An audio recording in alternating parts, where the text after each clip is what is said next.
Hello everybody, welcome to the latest edition of the Royal Blue podcast. My name is Joe Thomas, I'm the Echo's Everton FC correspondent. Alongside me we've got my colleagues fresh from a week spent at the Open last week. We've got Matt Jones and we've got Connor O'Neill as well. Plenty to talk about today.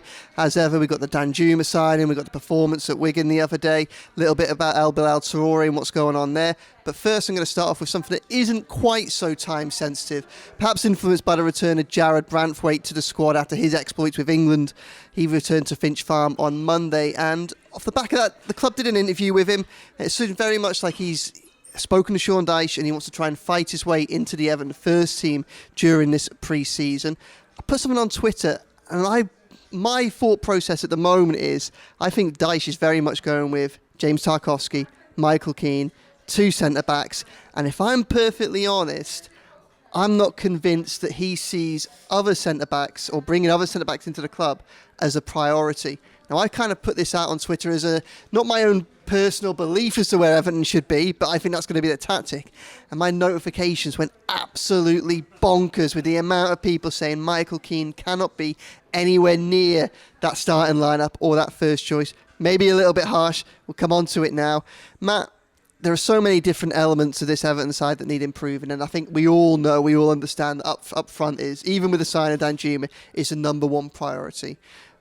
Where do you think strengthening at centre-back fits in terms of how important it is?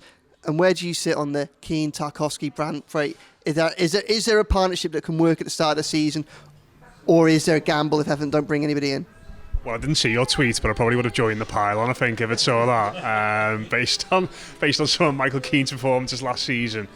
I think it's secondary priority, really, the centre-back position, because listen, we all know, and we're going to come on to talk about Danjuma and Touré a little bit later on. I think it's clear that Everton needed to get two lads through the door to help give versatility and productivity in attack, and it looks like they've got one already. They're working on getting another one. It's doubtful whether they will, but they seem to be the two priorities. But the centre-back position is definitely the next one for me, because I think if you think back to turning points in Everton's season, or when Sean Dyche came in, when it really started to turn, and the game in which it all hinged on for me really was that Brighton one, wasn't it? And the decision that day sort of came out the blue to play Yerry Mina. I think Micheal Keane had played at Leicester away, was it, a few days before, and had a pretty torrid game against a very aging, past his best Jamie Vardy. And I think Sean Dyche pretty much doubled down on Micheal Keane in the build-up to that Brighton game and said, I believe in him, I've got faith in him. And then, as managers tend to do, they went the total other way and dropped him from the team. But Mina coming back in that day, he was excellent. And listen, Everton didn't go on a great winning run from that point between the Amex and the end of the season. There were low points and there were poor defensive performances, but I think it's undeniable that Everton were miles better with Yerry Mina in the team. I think the stats showed that they were miles better in the team with Conor Cody when compared to Micheal Keane as well. And listen, it's harsh to look at Keane and sort of dig him out, but one of the moments that sort of etched in my mind's eye from last season is Alex Isak walking past him. Was it 2 or 3 times in the same run in that game against Newcastle? And it's a massive problem for me, because I think if Keane and Tarkowski had played from that Leicester game until the end of the season, do I think Everton stay up? Probably not. Conor Cody was tasked with coming in on that last day of the season when Everton needed leadership, bit of composure in the team in what was a frenetic, wild day, and I think he did pretty well. Would Micheal Keane have done as well in similar circumstances again? I don't think he would. So it's a massive issue for me, and I know we've all got high hopes for Jared Braithwaite, and by all accounts he's got away and done well on loan. But for me, I look at him and think he'd be an ideal third choice. You want him to maybe play between 15 and 20 games. You want to nurse him into the team. You want to give him opportunities a little bit more sporadically.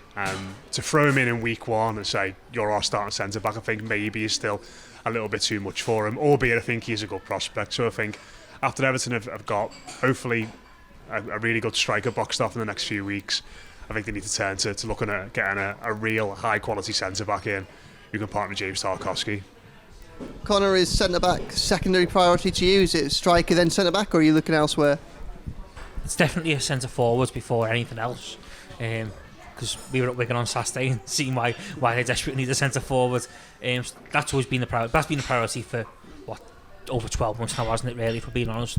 In terms of centre back, I think it's an interesting one, isn't it? Because I get the feeling that, and I said this a few weeks ago on a pod, we were talking about Virginia and Pickford, there's areas where Everton are going to gamble this summer.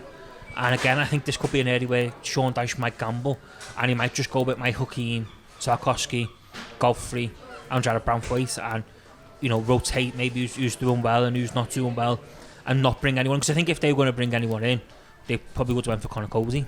Yeah. Because for what they were going to pay for get Connor Cosey in, for the experience and what he brings to the dressing room, it's probably unrivaled. And he ends up going to Leicester for what could be 8.5, which is 4 million more than what Everton would have paid for him. Feels like Connor Cody was. It feels like Sean Dyche is a pragmatic, sensible, safe manager. And if he felt that centre back was a key area that would need addressing, obviously known that Yeremina would go, and probably if we look at it, I think although Mason Holgate's been playing with the under 21, or effectively the under 21s, because he's coming back from injury, the club are willing to listen to offers from Mason Holgate. Ben Godfrey, I don't think he sees as a centre back, and I think we all agree that probably for all the promise of Ben Godfrey, he's had a lot of injuries, had COVID as well, and they seem to have had a lasting impact on a little bit of his physicality, which is a huge part of his game. So when you look at all that, you'd think 4.5 million Connor Cody, trusted him enough to bring him in for the Bournemouth game, final game of the season. Probably would have, if he saw that as an area that desperately needed addressing, you think probably would have just snapped him up, got that first piece of business done. Probably one of the few pieces of business Everton could probably afford, on the 1st of July, whatever it is, and then move on to everyone else. Is that what you're thinking, Connor? Right. Yeah, and I think as well, Connor Cody wants to stay at Everton. He wanted to stay at Everton, and also as well, you talk about Cody coming in the last game of the season. You also come on against Man City on the final penultimate home game of the season when Everton were 3-0 down, and Everton went 3 at the back, 5 at the back, not to concede any more goals, if we're being honest, because the goal difference was then getting a little bit edgy. So he was trusted to come in there. But I do think there's something where Sean Dyche might think if he can get Micheal Keane back fit this summer and get him fit and firing, because obviously that was the big thing, wasn't it, last summer, was when Micheal Keane come in, he was quick to say that he wasn't really 100% fit. He'd been on the sidelines for so long. Obviously January he looked to leave, so he was kind of thrown into the deep end and was a little bit ring rusty and probably showed. But I don't know whether there's something that makes you think that Sean Dyche thinks if he can get Micheal Keane back fit past perhaps the levels he was at Burnley, when obviously Keane done so well and, let's face it, produced the performances that made Everton pay the money for him, then Sean Dyche thinks he can't go far wrong with Tarkowski and Micheal Keane with Jared Braithwaite as the third choice. But if it was down to me, I would be putting Jared Braithwaite in there quite early doors, because he's got one thing that neither Keane or Tarkowski got, and that's pace. And I think it's abundantly clear Everton needs someone with a turn of pace, because we saw last year they were okay when everything was in front of them, but when they started to get turns, when it would be Cody, whether it be Micheal Keane, Tarkowski, they struggled massively. And if you haven't got that, someone who got that turn of pace to get it back in, and you're in trouble. I think that the Cody thing's interesting for me, because it felt like after the Villa home game, after Buendia went past him, I think that was the game where he thought, no, I need to make a change there. And the only 2 times he actually came onto the pitch after that, I think I'm right in saying, are that second half you mentioned against City and the last day of the season, which were both times, and I think again I'm right in saying, the only times on the Sean Dyche that Everton played with a back three. We had to start with a back three on the last day because we had no full-backs essentially, and we had to do something against Man City, otherwise the goal difference would have got out of control and we would have been, slipping down the table further. And I think, again, the last day of the season, last season, is the only time as a Premier League manager that Sean Dyche has lined up with a back three. He's always played a back four, be it 4-5-1 or 4-4-2. So I think he's looked at Cody and thought, the system that I exclusively play, I've decided after that Villa game he can't play it. But if I play a back three in extreme circumstances where we've got no full-backs or we're getting torn to bits by Haaland and Gundogan, that's when I'm going to use him. But I don't think he envisages using that system going forward, which I think is probably why he opted not to sign him, in my opinion. But if you're going to play in a back four, I mean,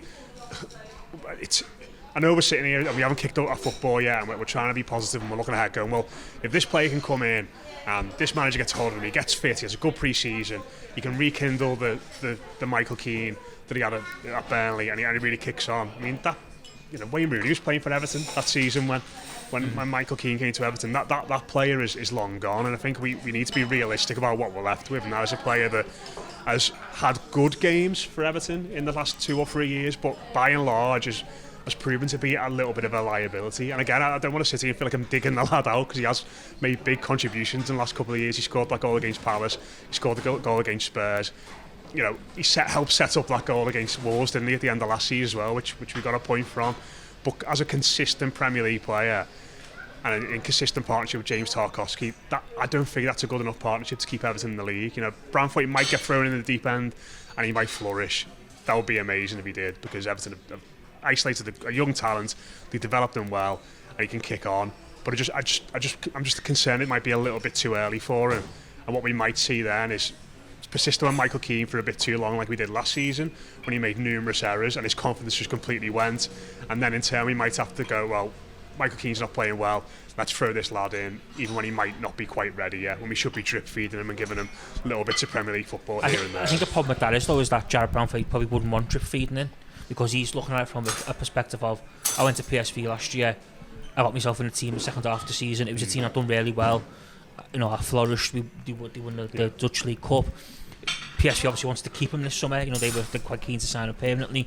They obviously don't think they could stump up the money whatever wanted for him, so he's probably looking at it from a perspective of, well, I should be in the thinker now, like not coming in as a, well, you might get your chance in the League Cup, or might get your chance if Micheal Keane has a back. He'll be looking at thinking, well, if I play well, I should be giving me a chance now, because I'm coming back to the club as, you know, someone who's done really well, and let's face it, probably one of the only people who flourished last season at the football club, a bit away from Everton. But I think it's interesting in terms of the mindset of Braithwaite as well, because we might get to the end of August after the season starts where he's fourth choice centre back, and he might look to go back to PSV. Don't know, because he might think, well, I don't want to sit on the bench, I don't want to sit on, I want to play, and he's not going to be guaranteed to play, because obviously he's going to pick two centre backs, so it's going to be interesting. I'm going to jump to defence with Micheal Keane slightly here, perhaps surprisingly. And obviously, I think the fitness thing is important. I think we saw, I think obviously Dyche wanted to make a change, bring him in. I think he wanted to make a point when he took Conor Cody out the side after Aston Villa. He's trying to look for ways to shake it up. Obviously, he brought in Bilal Touré, who didn't have any issues with fitness, in fairness. But I think it probably took a little bit of time for Micheal Keane to get going.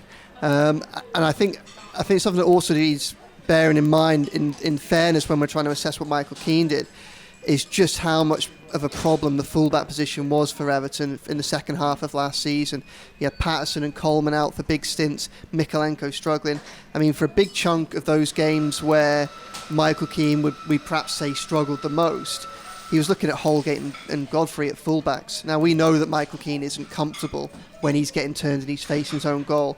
And unfortunately for himself, obviously, he has a pretty big show reel of own goals. And those own goals are all the same. Him putting the ball into the back of the net, Tottenham. I can remember Minnesota United in the pre-season. Him facing his own ball across the back face of a goal, 6-8 yards out, and he's putting it in.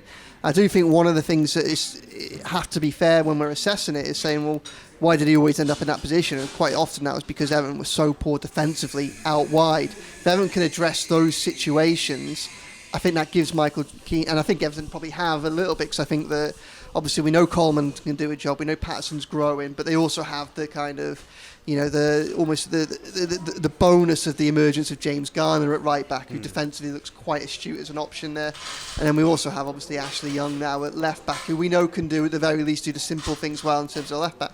So I do think that there are perhaps the odd bits and pieces there that might help Micheal Keane have a better chance of starting the season okay. I'm not saying that he's the perfect option, but I think when I look back down to this time last year, or certainly at the end of the transfer window, one of the analogies that Frank Lampard would use when he was talking to us in the press was one that he'd stolen off Jose Mourinho, and the idea of the duvet. You pull a duvet, you're cold at the top half of the bed, so you pull a duvet up, then your feet are cold, then you put them down, then your head's cold. And it felt very much like last season what Frank Lampard sought to do was he sought to strengthen the core of the side defensively. Obviously brought in James Tarkowski first transfer, looked to bring in Conor Cody, brought Idrissa Gueye in, and we know they took a gamble going up front. We know that failed. All right, Everton just about stayed up, but they took a risk that they shouldn't have taken. I can't help but feel that we're in another pre-season now where we've got a threadbare squad with a lot of issues, not much money to address them. We know the striker issue needs addressing more than anything else, and I think this might be a case of Sean Dyche pulling the duvet up over his head and just leaving the bottom exposed, because you look at the centre-back option, there's probably just about enough there for you to think that Dyche might think that he can get away with it, And you also kind of look at the goalkeeper situation, and again, in an ideal world, João Virginia might emerge as a really good goalkeeper. Obviously, he's got a lot of experience for somebody that hasn't yet been Everton's number 2. But there's still a significant drop-off between Jordan Pickford as first choice and João Virginia as second. I think ideally what Everton probably would have looked to have done this summer is kept Asmir Begovic for another year and then perhaps brought João Virginia as the third choice keeper, who could then perhaps give him the experience in the cup games or things like that, or if they were to never get to a situation where they're pressure-free games, then bring him in through that way. Kind of in the same way you probably almost look to do with Jared Braithwaite. But I can't help but think that when I look at all the areas that Everton need to address, I do think that he might end up with Micheal Keane and Tarkowski at centre back, and I can see why. I just think we'll be sat here in January going, we did know that was going to be an issue. I mean, if you look at the options you've got, we've got Tarkowski solid. I think everyone's happy with him. Keane, I take your point about fullbacks, but in the same breath, I don't really necessarily see how that's going to be that much different this year. Really, there's going to be Coleman, Patterson get injured quite a lot. Ashley Young is 38 years old. Is he going to be able to play? If you don't think that's going to be that different this year, then bearing in mind you think that, do you still think that centre back is a higher priority than sorting out the full back issue? Yeah, because I think we need a centre back who's more durable and versatile. You can I think Micheal Keane's been at his best for Everton when he's had Mina next to him, or when he had Kurt Zouma next to him under Marco Silva, and he had that sort of dominant defender next to him who could sort of organise, and he could sort of be the secondary player. Tarkowski, I think, is I don't really think he's that type of defender. He's sort of more of like there's been a lot of comparisons of him with Phil Jagielka, hasn't he? He's been more of like a lead by doing sort of centre back. But I just look at the options. I think Tarkowski fine, Braithwaite.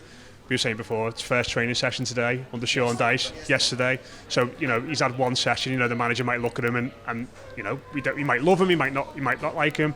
Ben Godfrey is your fourth choice centre back, left back or right back, wherever he plays, injury prone. And then you've got Mason Holgate, who looks like he's going to leave the football club. I just think because the centre forward and the attacking thing has become such a big issue, and it is the main issue. I think we've kind of glossed over a little bit, and maybe looking at going Keane, Tarkowski, what about the top end of the pitch? Because in defence we've sort of lost our defensive Dominic Calvert-Lewin and Yerry Mina, haven't we? The player that we should be relying on, and we always want to be fit, because we know that when that lad is fit, that area of the pitch goes up so many different levels. We're hoping that Dom has a better season this year. We're looking at getting a replacement or an alternative in for him, but we're not doing that at centre back. Maybe Braithwaite could be that, but we just don't know. And that's sort of why the other day when that mad Johnny Evans story emerged or something, I looked at it and at first you go, oh God, but then the more I thought about it, the more I thought that would kind of make sense. I think someone who's Premier League proven, might not play every single week, but could maybe do 20, 25 games, then you can bring in Braithwaite, you can bring in Keane if you need to.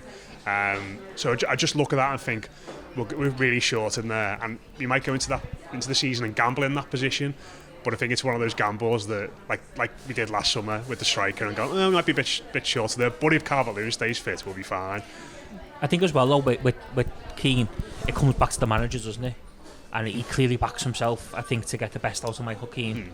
And he clearly believes that he can get Micheal Keane back fit to the levels that he probably had him playing at Burnley in terms of fitness, that he can get the best out of him, and he can get, we'll see a different Micheal Keane to the one we've seen over recent years. So I think this is on the manager a little bit as well, because I think this isn't as much as, I think maybe Sean Dyche might look at it and think, well, I haven't got a war chest as what some of my predecessors have had, but he probably looks at it and thinks, well, no, I think he does a full pre-season, we'll just get himself fit, we're going to play him in the friendlies with next to James Tarkowski, builds up the relationship that they had at Burnley, and I think we could see a different player. And I think this comes back to that Dyche belief of, no, I think I can get the best out of him, and I'm not, why do we don't have to spend money on somewhere where I think we can improve by just getting them back playing to the fitness levels that he saw at Burnley. Obviously, we're speaking now after Arnaut Danjuma has come through the door. I think we spoke about him a couple of times this summer. Obviously, Connor, you've done a couple of pieces basically preempting this move, saying at the very least that everybody was talking. I didn't preempt it. I was a bit worried when they see Bilal emerged as a possible destination. I might have preempted it a little bit too much. No, but I mean, I think it's fair to say, having looked back at some of our coverage over the last few weeks, Danjuma was always on the cards. It was a case of, it wasn't, I think we'd moved past the would Everton go back there after what happened in January. And I think even as early as 3 or 4 weeks ago, you were effectively right in that, you know, the past is the past, and both parties here can move beyond that. It's just whether or not Everton are, you know, the most tempting offer of that comes along.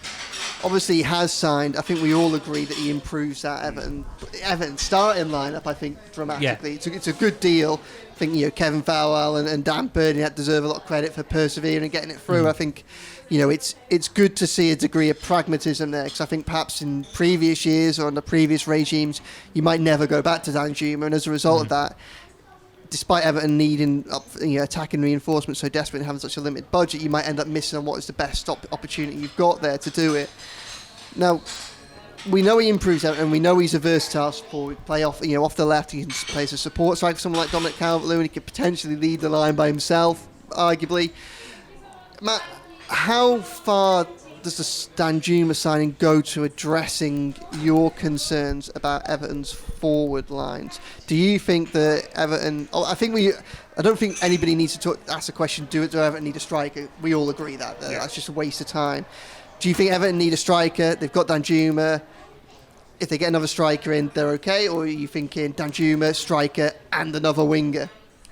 I think it's interesting that you said that he improves the starting 11, because me and you were speaking about this before, weren't we? And sort of saying that if everyone's fit on week 1 of the season, where does he play? And I sort of look at it and think, I think the manager initially will have a lot of trust in McNeil and Iwobi to play wide. I don't think he's going to play 2 up front. I don't think he's going to play him alongside Calvert-Lewin.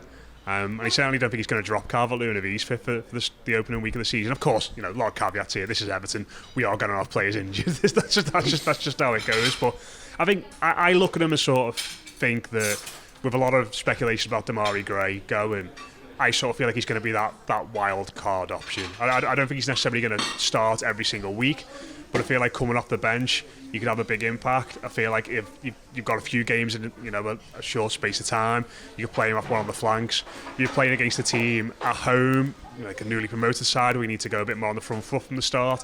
Maybe you might see a 4-4-2 then. You could sort of play him off Calvert-Lewin. Being honest, and I've seen bits of him, I sort of see him as more of a second striker than a winger. I don't think work rate is necessarily... I don't think he's... You know, I'm not saying he's a lazy player or anything, but I don't think work rate and pressing is necessarily one of his strong points. I think you saw the best of him in Spain when Unai Emery was there, and he played in an attacking... so he played as one of 2 centre forwards off, I think, Gerard Moreno when he was at Villarreal. That kind of could be a similar sort of pairing to what he could offer with Dominic Calvert-Lewin. But I think he's got quality, hasn't he? He's got pace, he's got trickery, and he can score goals from range. He can get into the box on the end of things. So I think he's definitely a good option. I think he's an improvement on Demarai Gray if Gray was to go out. But it's going to be interesting to see where he fits into the team. Yeah, I kind of agree in a sense. I wonder if the long-term hope might be to have him as a supporting Dominic Calvert-Lewin, because you could see that working really well. And what it also allows for Sean Dyche to do is obviously have Alex Iwobi right midfield and Dwight McNeil left midfield, very much midfield rather than wingers, and then they can do all the defensive duties that we know that Sean Dyche from certainly the back end of last season demanded of those wide players. Connor, you were with me at Wigan on Saturday, and one of the things that we did see was we saw Dwight McNeil move on to the right of the 4-5-1, 4-4-1-1 that Dyche has consistently played during his time at Everton. I was wondering whether or not that might be, although Dyche obviously wasn't there, whether over pre-season we might see a little bit more Dwight McNeil on the right, just to wonder whether or not Sean Dyche can accommodate, therefore, Danjuma starting on the left of that front three or the wide things. Do you think that's a possibility? I think it's a possibility. I don't think there's many things that won't be trial pre-season or certainly thoughts about pre-season, because I think given Everton, I think we touched on this, deleted me, they're going to have a small squad. Yeah. It's not going to be a massive squad, not going to be loads of options, so you're going to need players who can play in various positions, aren't you, essentially, and be able to play and adapt to different formations and scenarios. So I think we could see a lot of trial and error, should we say, pre-season. Brown with Matt, I think Danjuma probably plays second. I think possibly off behind Calvert-Lewin. And I think it was quite interesting as well, because this goes with, obviously, Abdullah Touré spoke to him, was it last week, and he said that he sees himself going back to like the number 8 role now, having performed in the emergency role. I think he said as the number 10 off the forward, maybe sees himself going back a little bit somewhere there. Maybe Sean Dyche spoke to him and said, you've done a great job last season, but I want you playing a bit further deeper. Someone else is going to play in behind. So I think we're going to see a bit of everything. And I think going back to Danjuma, though, I think the two things why it was so important to him going is he's got pace and he can score goals. And ultimately, they're two things that I haven't been crying out for and were desperate for last season. So, I think you're right, though, Joe. Fair play to Kevin Thelwell for maybe not so much swallowing your pride, but basically saying like, well, let's bygones be bygones. You kind of did, go and do what you done in January, but the position we're in right now, we can't be turning our nose up at anyone. And I think, and let's face it, when Andrew, when it said that kind of the club was in chaos in January, I think that's understating things, isn't it? When he looked like he was going to sign, it was chaos. So it's understandable why he did what he did, but I think it's a good option to have, and the fact that again he's another player who can play in various positions only adds to Sean Dyche's squad. Just picking up something that Connor there said, Matt, bit of a curveball. Does Touré start for you in a 4-4-2? Oh, or a two-man centre midfield? Yeah, I think. Does he? I think your two there would maybe be in week 1, Idrissa Gueye and Touré, if you could pick the two.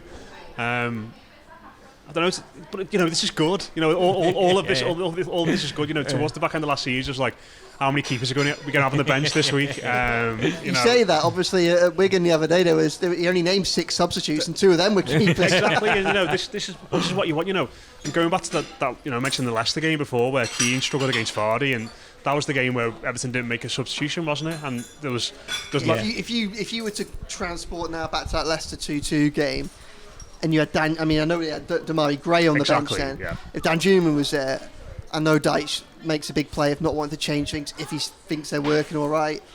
Not really convinced by that. I haven't seen the way the last 15 minutes at Leicester, the last 15 minutes the way that Forest played out. I can't help but feel that's a little bit protecting the lack of faith that he has in the squad without necessarily saying that. Yeah. Danjuma comes on Danjuma probably comes on and wins the game for Everton in that last 15 minutes, and then we're not worrying at Bournemouth, are we? Yeah, absolutely. Dyche inherited Damari Gray, and I think as much as he played him at times, it was more.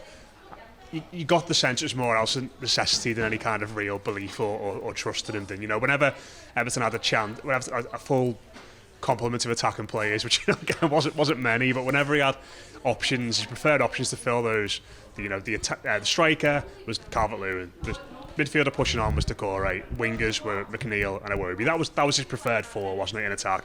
Whenever he had those lads available, he didn't leave anyone on the bench for Damari Gray, and you just got the sense he didn't really have full faith in him. Whereas with this signing, you would imagine that he would have rubber stamped this and said, I like this lad. I know you wanted him before I even rocked up in January, but he looks a good player. I'm happy to use him. So in that situation, he might have a bit more belief in him, a bit more trust, bringing him on late on in a game, which is dead important. One thing we can't seem to get away from in every discussion that we're having here is obviously the need for a fit designated senior striker. Dominic Calvert-Lewin, obviously he's not playing just yet. He's training with the first team at Finch Farm and that, but they're certainly they're taking their time with him again. And I think we probably have to be prepared that it might be touch and go for the start of the season. But obviously the way in which Everton are going to try and play, whichever way they end up at the options that we've done, really they need someone in his mould and his profile if it's not going to be him up top there, don't they? Obviously we know Bilal Touré has been linked. I think it's been the case for pretty much a month now. Everton have been watching him. Almeria more than happy to sell him. You look at what their general director said over the summer. They very much follow the model of we'll sell our players to fund the wider rebuild whenever they can, as long as they can get good value. But I think that's always been their approach this summer. Try and get as much money as possible. Try and get as close to the €40 million release clause as they can for Bilal Touré.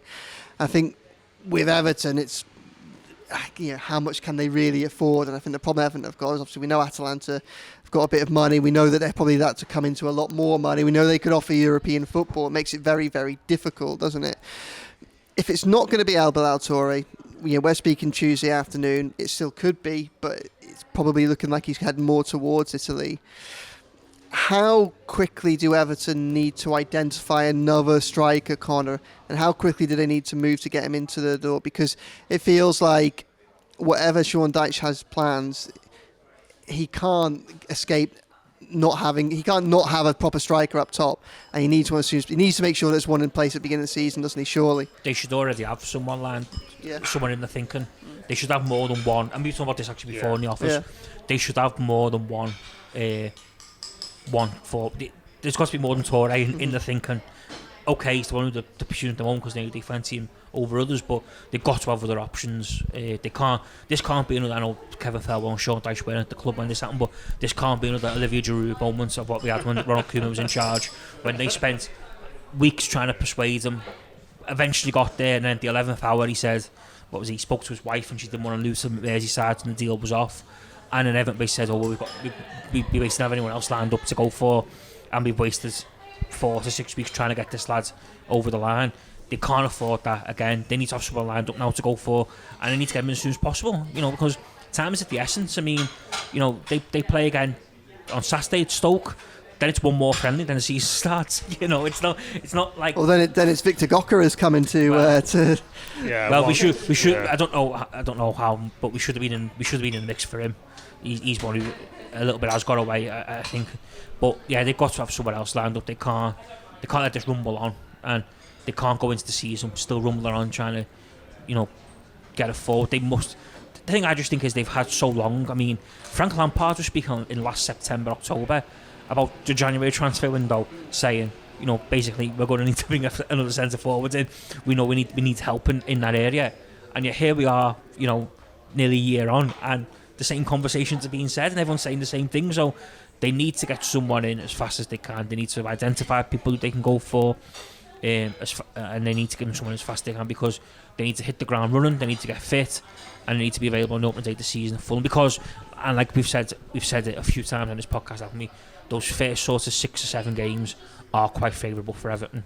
When you look at them, and when you look at the uncertainty at Fulham around Mitrovic, and I know obviously Mitrovic wasn't there when Fulham absolutely dismantled. Neither was Silva, he still won. Neither was Silva, but those fixtures up to that October international break, those 8 games, they represent an opportunity, don't they, Matt? They represent for a side that struggled for 2.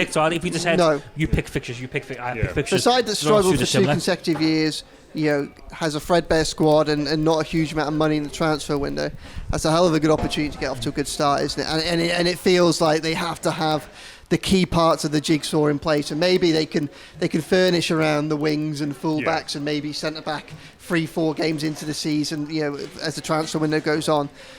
But they can't afford not to do that up front, can they? No, and this is what happened last year, wasn't it? We all looked at those opening games and thought, great chance to get off to a good start, and Everton didn't have a centre forward playing for the vast majority of them, did they? First 4, they did. Andy Gordon was up front, wasn't he, for the first 4 games? And then they signed Neil Maupay, and then they couldn't register him in time for the Leeds game. So, we speak so much about Everton, doesn't it? About learning lessons, and you're right about, I totally agree. They should have had someone lined up already. But I think that the one issue they've got is that we say a lot about they need to get someone who can replace Dominic Calvert-Lewin and do a similar job to what he does. But I think Dom's quite a unique centre forward in all the things he can offer when he's at his best. Like Traore was such a tantalising prospect, wasn't he? Because he actually mirrors a lot of what he can do. I've not seen loads of him. I don't know what he can offer. But if you look at Calvert-Lewin, and in recent games, my mind goes back to the first half against Brighton, where it was knock long to him and he could get hold of it.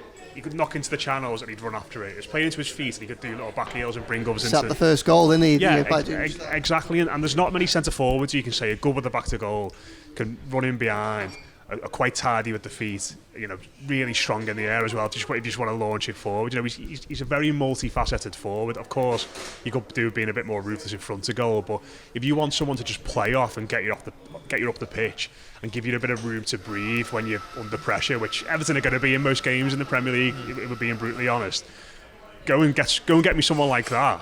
Kevin Felwell, there's not a load of players who especially when money's tight as well, isn't it? And exactly. you haven't got like a blank check to go and sign to go and bring any centre forward you want in. Yeah, I think it's also probably important.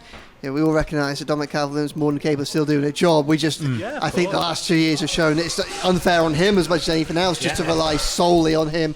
If that type of striker is so instrumental to any way in which Sean Dyche is going to play, they need to have more than one option for that role, don't they? So, Connor, I'm going to come to you just to finish off. We've got heading to Bolton tonight, yourself and me. Obviously, we're going to Stoke again. Stoke on Saturday. Nice little tour around. Nice little tour. I was going to say, you two, you've been to Wigan and Bolton, and Chris Beasley was off to Evian last week, and he's not even here this week, is he? But rather than talk ahead to those games, just going to look just very, very briefly back to one element of the Wigan game. Ashley Young obviously played. Were you surprised to see him play such an advanced role? Obviously played off the wing, and what did you just make of the first outing that he had in an Everton shirt? I wasn't surprised to see him play in that role because he's played before, hasn't he? And I think one thing about Ashley Young in this Everton team is he's going to play in a lot of positions because the fact he can play in a lot of positions and the fact he don't have a massive squad means he's probably going to play in a lot of positions. I thought he was the best player on the pitch by an absolute country mile. I think you said at half time, didn't you, to me, who's been the best player so far, and without hesitation, I said Ashley Young, and you've said, he's been superb. And I shouldn't really be doing this, but I think after 25 minutes, my match verdict was already centred on. I was almost a bit disappointed when he scored the goal because then it became so obvious, and I thought I was trying to be clever, but within 25 minutes, he'd won a couple of clever free kicks with his back to goal in his own half. He beat the Wigan right back down the outside flank and whipped one in. He cut inside him and whipped one in. He scored, which obviously Everton haven't been able to do much in recent years, but no, I thought he was absolutely superb. And I think obviously it's early days and it's one performance, isn't it? We can't get carried away, but I think it was a performance for some of the doubters out there who perhaps had raised eyebrows and concern over signing Ashley Young. I think it was a performance which illustrated why Sean Dyche signed Ashley Young and why they probably, people at the club see it as a big coup that they've got him in because he was absolutely superb, and the fact he can play multiple positions is the biggest help. And I know he spoke to him afterwards and he seemed a nice level-headed guy, wasn't he? Experienced. I had the chance to speak to him after the game, and I think probably my big takeaway from that was felt that he genuinely wanted to be at Everton. And I mean, it's easy to kind of attach too much importance. Obviously, he is 38, he's at the back end of his career. Probably wouldn't have been too many offers for him, certainly as high a level as Everton this summer. But I think he has a genuine respect and appreciation for Sean Dyche, both as a football manager and as a person. I think he buys into that way of things, and I think he was very complimentary of the Everton fans and everything that he'd seen and experienced. Obviously, he's had times where he's come to Goodison Park and had exceptional performances. And think back to under Martin O'Neill and that. But it's clear that I'm not forgiving him for that one. That broke my heart. He's going to have to score a few for us before I'm forgiven for that, I think. Broke my heart that night as a young teenager. Absolutely, but I think he wants to be there, and he appreciates the chance that he's been given at this late stage of his career to play for a club that is as big as Everton and so historic and famed as it is. Right, that's all for the Royal Blue podcast for this edition. We'll be back later in the week. We'll be able to be talking about the trip to Bolton, look ahead to the trip to Stoke, and hopefully have a bit more progress on the striker situation, and maybe, if these two are lucky, the centre-back one as well. Thanks so much for joining us. Cheers.